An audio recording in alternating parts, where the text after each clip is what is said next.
অবরুদ্ধ নিষেধ পর্ব 17। লেখিকা তেজস্মিতা মূর্তজা। এই পর্বটা অনেকটা রহস্যময়, তো শেষ পর্যন্ত শোনার চেষ্টা করো। তো চলো শুরু করা যাক। বাড়িতে শুধু তিনজন মেয়ে মানুষ। রাত 12টার দিকে রাবেয়ার চেঁচামেচিতে ছাদ থেকে নেমে এসেছিল অন্তু। বাড়ির মেন দরজা আটকাতে গিয়ে আরও কতক্ষণ দাঁড়িয়েছিল আব্বুর অপেক্ষায়। আব্বু আসলোই না।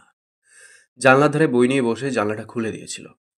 রাবেয়া ঘরে এসে আরেক দফা অসন্তোষ প্রকাশ করেছেন জানলা খোলা নিয়ে। ঠান্ডা হাওয়া আসছে, তা যেন শুষে নিচ্ছিল অন্তু। একদৃষ্টে চেয়েছিল বাইরের অন্ধকার কুয়াশাচ্ছন্নতায়। চুপচাপ এভাবে বসে থাকায় বুকের ব্যথাগুলোই যেন আগুনের তুষের ছিটা পড়ছিল। মনের আশঙ্কাজনক ধুকপুকানি মনোযোগ পাচ্ছিল, ধিক ধিক করে জ্বলছিল। অন্তিক আজ 3 দিন বাড়ি ফেরেনি। আব্বু সকালে বেরিয়েছে, রাত 2টো বাজলো, সেও ফিরল না। কিন্তু কেন ফিরল না? এত স্বার্থপর কেন হলো আব্বু? এই যে সে সারাদিন মরিয়া হয়ে অপেক্ষা করছে, মাঝে মধ্যেই বুক ছেঁড়া কান্নাগুলোকে চোখের সীমানা পেরিয়ে যেতে দিচ্ছে, আবার কখনো শক্ত হয়ে উঠছে চোয়াল। এতক্ষণ নানাভাবে ভেবেও কোনোরকম ব্যাখ্যা বের করতে পারেনি। অন্তিক কোথায় গেছে, আব্বু আসছে না কেন? মনটা বাচ্চা হয়ে উঠছিল, কিছুতেই শক্ত হয়ে ভাবতে পারছিল না। বোকা বোকা ভাবনা আর অনুভূতিরা ভিড় করছিল ভেতরে। রাবেয়া আজ অন্তুর ঘরে ছিলেন। কেন জানি তিনি অনেকটা সময় নিয়ে লম্বা একটা মোনাজাত করলেন নামাজ শেষে। আম্মুর কান্নার গুনগুনানি অন্তুর কানে গলিত লোহা হয়ে ঢুকছিল। বাইরে রাত বাড়ার সাথে সাথে যখন ঝিঝি পোকার ডাক প্রকট হয়ে এলো, তখন চোখের পানি শুকিয়ে রাবেয়া কাত হয়ে শুয়েছেন কোনো রকমে। অন্তু কম্বল তুলে দিল ওনার গায়ে। এরপর 3-4 বার আব্বুর নম্বরে ডায়াল করলো, রিসিভ হলো না। অজু করে এসে তাহাজ্জুদের নামাজে বসেছিল। তখন রাত 3টা ছুঁই ছুঁই। নামাজে খুব বিঘ্ন ঘটছিল। কেন জানি কান্নারা বাঁধ মানছিল না। কান্নার তোড়ে সিজদা লম্বা হচ্ছিল, নাক টানতে হচ্ছিল বারবার। বুকের ভেতর আটকে এসে কয়েকবার দম আটকালো। এসবের কারণ স্পষ্ট নয় অন্তুর কাছে, তবে বুকে তুমুল ঝড় উঠেছে। কঠোর আশঙ্কারা নেচে নেচে কিসব অলক্ষণে কথাবার্তা বলতে চাইছে। অন্তু কান দিল না সেসবে। সেজদায় পড়ে রইল বহুক্ষণ যাবৎ। খুব বেশি দেরিও নেই ফজরের আজানের ধ্বনি শোনা যাবার। জয় এসেছে তা হামজা জানতে পারল সকাল 10টার দিকে। জয় রুমে গিয়ে তাকে পাওয়া যায়নি, অথচ তার এতক্ষণ চিৎপটাং হয়ে পড়ে থাকার কথা। বেড সাইড টেবিলের ওপর বিয়ারের ক্যান উল্টে পড়ে আছে, বিছানায় কম্বল ছড়ানো, হাত ঘড়ি, ওয়ালেট, পারফিউম সব নিজেদের জায়গায় পড়ে আছে। তার মানে জয় আশেপাশেই কোথাও আছে। দূরে বেরোলে এসব ছড়িয়ে ছিটিয়ে একাকার হয়ে থাকতো। তরুকে ডাকলো হামজা। তরু এলো না, গলা উঁচিয়ে জবাব দিল। জয় কখন এসেছে কাল রাতে? তরু চেঁচিয়ে জবাব দিল, ভোর রাতে। আবার তাহলে বের হয়েছে কখন? সকাল 8টার দিকে বের হলো, বলে গেল এক্ষুনি আসবে। আপনি কল করুন। হামজা এসে সোফায় বসে রিমিকে ডাকলো, 1 কাপ কফি বা চা কিছু একটা দাও। রিমি আস্তে করে বলল, আসছি। হামজার মনে পড়ল আজ সকালে ছোট্ট একটা মিটিং ছিল ক্লাবে জয়ের। মাঝখানে আর 2 দিন 3 রাত বাকি নির্বাচনের। চারদিকটা এতটা ঠান্ডা থাকার কথা না থাকলেও ঠান্ডা, কারণ আসল প্রতিপক্ষ এখনও হাসপাতালে দৌড়াদৌড়ির ওপর আছে। মাঝার এখনও হাসপাতালে ভর্তি। লোক মারফতে খবর পাওয়া গিয়েছে খুব শীঘ্রই রিলিজ করা হবে ওকে। হামজা মনে মনে প্রস্তুত যে কোনো কিছু মোকাবিলার জন্য। তবে হাঙ্গামা নির্বাচনের পর হলে সুবিধা হয়, আর সেটার শতভাগ চেষ্টা করতে হবে। রেমি কফি দিয়ে চলে যেতে অগ্রসর হলে পিছন থেকে ডাকলো হামজা, আজ যাবে ওই বাড়ি? না। হামজা চোখ তুলে তাকিয়ে কফিতে চুমুক দিয়ে বলল, আমি নিয়ে যাব, আমার সঙ্গে চলে আসবে। কফির গরম ঠোঁটে লেগে নড়ে চড়ে উঠল হামজা। দ্রুত কাপ নামিয়ে বলল, এত গরম কেন? পরের বার কফি বানালে এত গরম পানি ব্যবহার করবে না। আপনারই বা এত তাড়াহুড়ো কিসের? ঠান্ডা হতে তো ঘন্টাখানেক সময় লাগবে না। গম্ভীর স্বরে কথাটা বললেও তাতে অল্প একটু অভিমানও যেন শুনতে পেল হামজা। অথচ মেয়েটার অভিমান তার ভালো লাগে না। নির্বাচনের মুহূর্তে সকলের মনোনয়নের পাশাপাশি রিমির সম্পূর্ণ মনোযোগ চাই তার, নয়তো বেশ নার্ভাস ফিল হবে। যাও, তৈরি হও। যাব না আমি, আর এমনিতে মাঝার পাই বাড়িতে আসিনি এখনো। হামজা যেন শুনল না কথাটা। বলল, এজন্যই নিয়ে যাব। ও আসলে তুমি এমনিতেও ওই বাড়িতে যাওয়ার অনুমতি পাবে না। তৈরিও না। যাব না আমি। আপনি আমায় আপনার বন্দিনী করে রাখতে চান? ক্ষমতার লোভ আপনাকে অমানুষ করে তুলছে দিন দিন। তা বুঝতে পারছেন না? আপনাকে আমি ভালোবেসেছিলাম কোনোদিন, এটা ভাবতেও নিজের উপর ঘেন্না লাগে আজকাল। দয়া করছেন আমার উপর ও বাড়ি নিয়ে যাওয়ার অফার করে? আপনার দয়াতে থুতু ফেলি আমি। হুহ। যথাসম্ভব অশিষ্ট ভাষায় কথাগুলো বলল রিমি। হামজা কফির মগ সেন্টার টেবিলে রেখে হাসল। অসীম ধৈর্যশীল এক পুরুষের মতো নিজেকে সামলে নিয়ে বলল, নিজেকে চেনা যতটা মুশকিল, তার চেয়েও বেশি কঠিন হলো নিজের মানুষদের চিনতে পারাটা। তুমি চিরকাল ওই বাড়ির সকলের সাথে হাসি মুখ আর আদুরে আচরণ পেয়ে বড় হয়েছ। ওদের ব্যাপারে তোমার ধারণা ওই অবধি সীমাবদ্ধ, কিন্তু ওটা শুধুই নিজের পরিবারের জন্য বরাদ্দ। যেমন আমি এই বাড়ির জন্য এক হামজা, গেট পেরিয়ে রাস্তায় পা রাখলে আরেকটা কেউ। মাজাহার আমার কাছে এত এত ছাড় পেয়েও বহুত কিছু করেছে এতদিনে। এবার তাহলে ভাবো, এবার সুস্থ হয়ে কি করতে পারে। আর এবার ও ফিরে যা করবে, আশা করি আমার ওপর দিয়ে যাওয়া সেই চাপ দেখে তোমার ভাইয়ের ওপর ভালোবাসায় একটু চিড় ধরতে পারে। কথাগুলো বলে রিমির হাত চেপে ধরল হামজা। রিমি তা ছিটকে ছাড়িয়ে নিয়ে বলল, আমার ভালোবাসায় চিড় ধরাতে খুব চেষ্টা করে যাচ্ছেন তাই না? আল্লাহ জ্বালিয়ে ভস্ম করে দিক আপনার চেষ্টাকে। দরকার পড়লে এই বাড়িতেই পচে মরব। যখন আপনার মতো জাহেলের সাথে বিয়ে হয়েই গিয়েছে, তখন আপনার বাড়িতেই মরণ হোক আমার। আপনার মতো অমানুষ শত্রুতা পুষবে, এটা আর এমন অস্বাভাবিক কি? কিন্তু যে মাঝার ভাই আমাকে আপন বোনের মতো বুকে চেপে মানুষ করেছে, তার রক্ত ঝরার কারণকে না আমি ক্ষমা করতে পারি, আর না কোনো বিবেচনা। শত্রুতা আমি শুরু করিনি, শত্রুতা ওরা শুরু করেছে, এবং সেটাও বহুদিন আগে। যেবার প্রথম আমি ভিপি নির্বাচিত হয়েছিলাম, মাঝারের ছেলেদের মাঝে কারো বিশ্ববিদ্যালয়ের কন্ট্রোল হাতানোর ছিল। সেটা না পারায় এই শত্রুতার শুরু। এরপর দিন দিন আমার জনপ্রিয়তা বেড়ে যাওয়া, তোমার চাচা, চাচাতো ভাই, বাপ, এদের শত্রুতার আগুনে পেট্রোল ঢেলেছে। তোমাকে বিয়ে করতে চাইলাম, প্রথমে রাজি হলো না।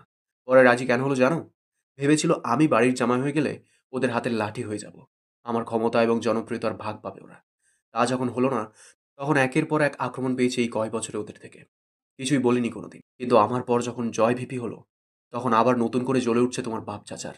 এবার বলো, শত্রুতা কারা বসছে? আর এর সমাধান কি? কোনো সমাধান নেই। এভাবেই যতদিন চলে, আর এর পরেও তুমি অবুঝ হলে তোমার উপর কঠোর হতে বাধ্য হবো বোধ হয় আমি। রিমি আর এক মুহূর্ত দাঁড়ালো না। তখনই গান গাইতে গাইতে ঢুকলো জয়। হামজা ভাইয়ের হবে জয়, ও ভাবি গো। হামজা ভাই খারাপ লোক, জয়ের মালা তারই হোক। উড়ছে পাখি দিচ্ছে ডাক, হামজা ভাই জিতে যাক। ও আমার ভাবি গো, ও প্রাণের ভাবি গো। হামজা চট করে হেসে ফেলে তাকালো জয়ের দিকে। পরনে দুধের মতো সাদা ধবধবে একটা লুঙ্গি, তার ওপর ছাই রঙা শার্ট পরেছে, কোলে কোয়েল। পেছনে কবির ঢুকেই কপালে হাত ঠুকে সালাম করলো। ওকে বসতে ইশারা করলো হামজা। তার পেছনে দুজনে একটা মস্ত বড় অ্যাকোরিয়াম বয়ে নিয়ে এসে বসার ঘরের মেঝেতে রাখলো। হামজা ভ্রু কুঁচকে বলল, এসব টেনে নিয়েছিস কোন দুঃখে? অল্প একটু টেম্পার উঠলেই যাতে ওটাকে আগে ভাঙা যায়। কোয়েল জয়ের কোল থেকে নেমে দৌড়ে এসে মামার কোলে চড়ে বসে। জয় লুঙ্গি এক হাতে উঁচিয়ে ধরে রুমে গিয়ে কিছু টাকা এনে লোক দুটোকে দিয়ে বিদায় করলো। হামজার পাশে বসে কোয়েলকে বলল, যা, এবার তোর মাকে ডেকে আন। তোর মার কাদার পানির চোটে সবগুলো বালিশের তুলো পচে গেছে। তুলি কোথা থেকে দৌড়ে এসে কোয়েলকে কোলে তুলে নিয়ে এগালে ওগালে চুমু খেতে লাগলো। এক পর্যায়ে কেঁদে ফেললো। হুট করে কিছু মনে হতেই কোয়েলকে নামিয়ে জয়কে জিজ্ঞেস করলো, তুই কি করেছিস ওই বাড়ি গিয়ে? মেরেছিস সীমান্তকে? তারপর এনেছিস কোয়েলকে? জয় বিরক্ত হয়ে বলল, সাংবাদিক মাসুদ আর মহিলা মানুষ কোনোদিন ভালো হবে না? তোকে মেরে মুখের নকশা বদলে বাপের বাড়ি পাঠিয়েছে। মেয়েটাকে রেখে দিয়েছিল জোর করে। তারপরেও কলজে ফাটতেছে স্বামীর জন্য। সামনে থেকে যা। ন্যাকা কান্না দেখলে ডায়াবেটিস বাড়ে আমার। সুগার আছে ন্যাকামিতে। কোয়েল এসে কোলে চড়ে বসে আধ ভাঙা স্বরে জিজ্ঞেস করলো, জয়, ওই মাছগুলোকে বের করে খেলি আমি? বের করে দাও একটাকে। জয় মাথা নাড়ল। তার আগে আমি তোমাকে পানিতে চুবিয়ে খেলবো 10 মিনিট। এরপর মাছকে পানি থেকে বের করে তোমার কাছে দেবো খেলার জন্য। হামজা কেড়ে নিল কোয়েলকে। জয়কে বলল, লাথি মারবো একটা। শয়তানে সবসময় লাড়ে চাড়ে তোরে। শয়তানকে আমি লাড়ি, এটা আমার প্রিয় কাজ ব্রো। হামজা গম্ভীর হলো হুট করে। সীমান্তকে মেরেছিস? জয় সোফায় পা তুলে বসে বলল, না। সুন্দর মতো জিজ্ঞেস করেছি কেন মেরেছিস তুলিকে। তো কি বলল? কাম নাই করার মতো, বাল নাই ছেড়ার মতো। তো বউ পিটাইছে। আমারও কাম অথবা বাল ছিল না হাতে। আমিও 2-4টা লাগাই আসছি। পরে বাপের মার খাওয়া দেখে এই কোয়েলের ডিম কাদা ধরলো। তারে নিয়ে যাইয়া অ্যাকুরিয়াম কিনে দিয়ে শান্ত করছি। মিছিল হয়েছে সকালে? ঝামেলা হয়েছে কোনো? না। শুনলাম মাঝার সালার পায়ে নাকি খাঁটি স্টেনলেস স্টিল ঢুকাইছে। ওই শালা দিনাজপুর ব্যাক না করা অব্দি বিশেষ ঝামেলা হবার কথা না। পেছনে যতই বদনাম পাবলিক করুক, জয়ের নামে ডরাই তো সবাই। এইটুকুই যথেষ্ট। মাঝার আসবে নির্বাচনের আগের দিন। রিলিজ করবে কাইল টাইল মনে হয়। তখনই রিমি এসে জয়ের পাশে বসলো। তার হাতে খাবারের প্লেট। খাবার তুলে জয়ের মুখের সামনে ধরে বলল, খাননি সকালে? সেহরির সময় খাইছিলাম। আসলেই চরম খিদে লাগছে। ধুর, ওই মাছ দিয়ে না, ডিমের টুকরো টুকু দেন। রিমি কপাল জড়িয়ে বলল, আপনার এত আহ্লাদ আসে থেকে? জয় নির্লজ্জের মতো হাসলো। দয়ালের কাছ থেকে সরাসরি সাপ্লাই হয় আমার কাছে। হামজা ট্রাউজারের পকেট থেকে ফোন বের করলো। রিমি এক আজব চরিত্রের মেয়ে। সব কিছুকে ছাপিয়ে তার জিদ। যে জয়ের ওপর তার রাগ, আজ তার সাথে মিছে মিল বজায় রাখছে হামজাকে জ্বালাতে। জয় রিমির নাটক বুঝেও কোনো প্রতিক্রিয়া দেখাবে না। এটা তার চরিত্রের অন্যতম বৈশিষ্ট্য। জয় খাবার চিবোচ্ছিল। হামজা বলল, ভোট কেন্দ্রগুলোতে এক্সট্রা নিরাপত্তার জন্য কিছু পলাশ ভাইয়ের লোকের দরকার পড়বে। আমি চাচ্ছি না অন্তত সেদিন কোনো তামাশা হোক। বদনাম সহ ভোট লাগবে না আমার। হামজা পাটোয়ারি নিখিল ভোটে মানুষের মনোনয়নে জিতেছে, এই রব যেন লোকের মুখে মুখে থাকে। দুপুরের পর পলাশ ভাই ডেকেছে তোকে, টাড়ামি না করে গিয়ে দেখা করে আসিস। তার হেরফের হলে কিন্তু অবস্থা খারাপ হবে তোর। জয় উঠে অ্যাকুরিয়ামের সামনে গিয়ে দাঁড়িয়ে খুব মনোযোগ দিয়ে মাছগুলোকে পর্যবেক্ষণ করলো। আঙুল দিয়ে কাঁচের উপর খুঁচিয়ে বেশ জ্বালালো মাছগুলোকে। ভেতরে একটা গোল্ড ফিশ, দুটো অ্যাঞ্জেল ফিশ আর এক জোড়া কালচিটে রঙের অস্কার ফিশ এনেছে। গোল্ড ফিশে একটা কিনেছে কেন, সেই ভালো জানে। বহুবার ছোট বড় বহু ধরনের অ্যাকুরিয়াম কিনেছে, আবার রাগের সময় ওগুলোকে আগে ভাঙে। কবুতর, মাছ, খরগোশ, যে কোনো একটা কিছু পোষা প্রাণী হিসেবে থাকে সবসময় তার সংগ্রহে। মাছের সামনে থেকে উঠে বলল, দুপুরে যেতে পারবো না, ঘুমাবো আমি। বিকেলে গোসল করবো, খাবো। যাবো ঠিক সন্ধ্যার আগে। দু এক কলকি টেনেও আসবো তাহলে। হামজা বকে উঠল, কলকি টানার খবর পেলে এক কবে বলি দিয়ে দেবো শুয়োরের বাচ্চা। যে কাজে পাঠাচ্ছি তা করে ফিরে আসবি। সকাল থেকে বাড়িতে রান্না হয়নি, কারো পেটে ক্ষুধাও নেই। তবে মার্জিয়ার না খেয়ে থাকা চলবে না এই অবস্থায়। দুপুর গড়িয়ে গেছে তখন রাবেয়া নিজেকে টেনে নিয়ে গেলেন রান্নাঘরে। অন্তু সিঁড়ির ওপরে বসেছিল। চোখ দুটো খুব জ্বলছে। মেরুদণ্ডে অদ্ভুত রকমের যন্ত্রণা অনুভূত হচ্ছে। সারা রাত না ঘুমানোর ফল। মার্জিয়ার ঘরের দিকে যাওয়ার জন্য উঠে দাঁড়ালো অন্তু। সকালে একবার বমি করেছে মার্জিয়া। সেই মুহূর্তে ঘরের ভেতর অন্তুর ফোনটা বেজে উঠল। অন্তু দিন দুনিয়া ভুলে ঘরে ছুটল। নিশ্চয়ই আব্বু ফোন করেছে। স্ক্রিনে অপরিচিত একটা আনসেভড নাম্বার। তবুও অন্তুর চোখ ভিজে উঠল। কণ্ঠনালী থেকে কান্না ছিটকেল এক মুহূর্তে। আব্বুর ফোনে চার্জ নেই। সে সঠিক ধারণা করেছে তাহলে। অন্য কারো নম্বর দিয়ে কল করেছে। কাল সারাবেলা সে অকারণে চিন্তা করেছে। কল রিসিভ করেই ঝাড়ি মারল একটা। বয়স বাড়ার সাথে সাথে আক্কেল জ্ঞান কি গুলিয়ে খেয়ে ফেলেছ? একটা কল করে জানিয়ে দেওয়া যেত না যে কোনো কাজে আটকে গেছো? বাড়ির প্রতি তোমার না হয় টান নেই, আমারও তোমার ওপর টান নেই। তবে জলজান্ত একটা মানুষ উধাও হয়ে গেলে একটু ভাবনা তো হয় নাকি? রাবেয়া দৌড়ে এসে দাঁড়ালেন মেয়ের পাশে। অন্তু ফোনে বলে চলল, তো কখন আসবে বাড়িতে? আর হ্যালো।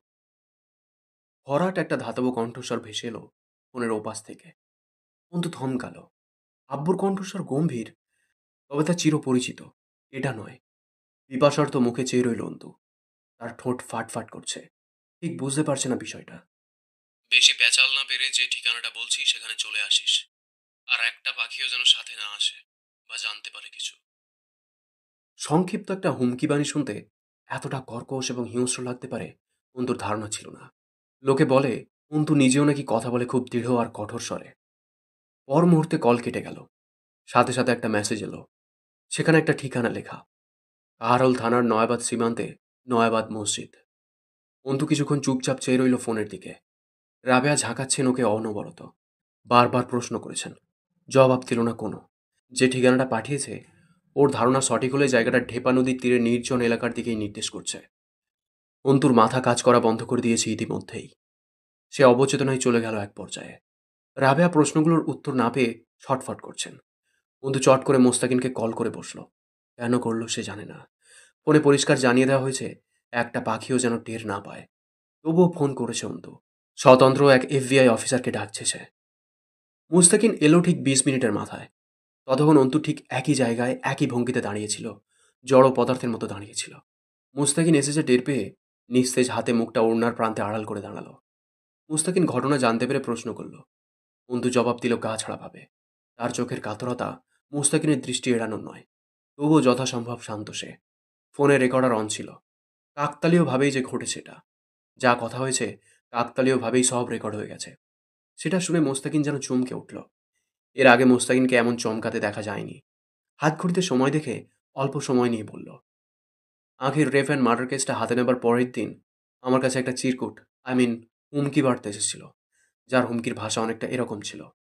তার চেয়েও ইন্টারেস্টিং বিষয় হলো, তার কিছুদিন পর একটা ফোন কল এসেছিল, যেখানে এই কণ্ঠস্বরটাই আমাকে আবারও হুমকি দিয়েছিল। দুয়ে দুয়ে চার না হয়ে কেমন যেন পাঁচ হয়ে যাচ্ছে ম্যাডাম। আপনি ভয়েসটাকে চেনেন অথবা আগে শুনেছেন? শান্ত উদ্বেগহীন স্বরে বলা মোস্তাকিনের কথাগুলোয় অন্তু হতবিহ্বল হয়ে তাকালো। কোনো জবাব দিল না। কেমন গোলমেলে লাগছে সব। বেজায় গোলমেলে। এতক্ষণ শুনলে অবরুদ্ধ নিষেধের 17তম পর্ব। কেমন লেগেছে কমেন্ট করে জানিও। তোমাদের একটা কমেন্ট আমাকে প্রচুর মোটিভেট করে। পরবর্তী পর্বগুলো খুব শীঘ্রই চলে আসবে এই চ্যানেলে। তাই চ্যানেলটাকে সাবস্ক্রাইব করে রেখো। দেখা হচ্ছে খুব তাড়াতাড়ি। ততক্ষণ সুস্থ থেকো, ভালো থেকো। Thank you.